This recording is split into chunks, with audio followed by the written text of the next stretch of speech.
Hey everybody, you're watching part 2 of a 3-part series. If you need to go back and watch part 1, it's linked right up here. If not, let's get on with part 2. So in part 1 of this video, I talked about the past and about how everybody seems to be down on the year 2016. In this video, I'm going to get you guys level set and updated on some of the topics I've been talking about throughout the year. I'm going to go ahead and lead off with some bad news with the hopes that I'll be able to transition into some good news so that we can get you feeling optimistic about 2017. First of all, let's start with the DEA, the Drug Enforcement Administration. Who knew that this is their official logo? The DEA did almost nothing this year to try to improve their standing within the cannabis community. Earlier in 2016, they rejected 2 petitions to remove cannabis from Schedule I classification.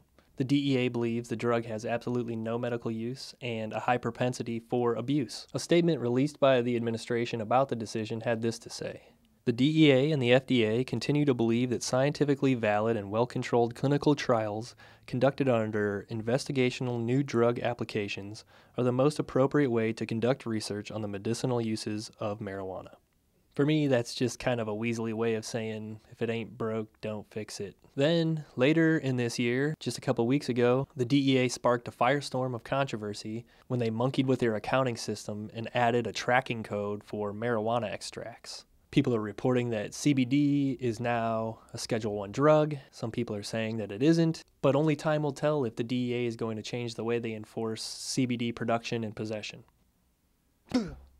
What can I say about these two? Donald Trump, nobody knows what he's up to. He's said in the past that he thinks medical marijuana is okay and that it's pretty much a states' rights issue, but he's also seemed not really in favor of adult use marijuana, and he's cited Colorado and their problems. So Trump's really a wild card when it comes to marijuana reform. And then there's Jeff Sessions over there. He's Trump's attorney general appointee. A lot of folks out there are worried about this guy big time.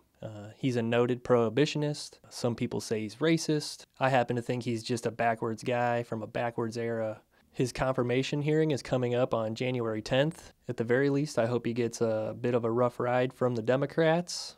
We've come a long way in the past few years, and this guy is set to be the #1 tone setter for law enforcement in this country. It'd be nice to get him to make some promises about how drug enforcement is going to look throughout this administration. But wait. Weed won the election. I keep hearing this, and I'm sure you do too. And of course, it was a good year for marijuana reform. 8 out of the 9 states with marijuana-related voter initiatives passed. And now more than half the country allows the use of some form of medical marijuana.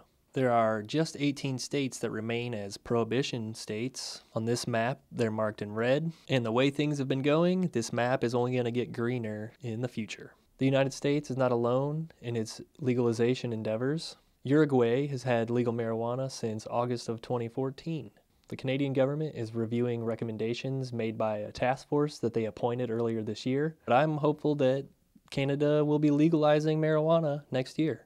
And Mexico, our neighbors to the south, their Senate just voted in favor of legalizing medicinal marijuana. So next year in 2017, there'll be another vote in their lower chamber of Congress. And we could see Mexico with medical marijuana as soon as next year as well.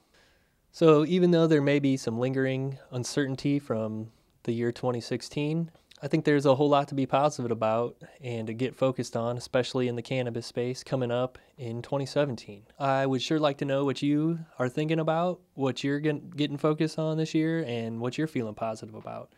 Go ahead and leave that in the comments below. And don't forget to stay tuned for part 3. We're going to be talking about the future on the next episode. Click right there to move on to the next video.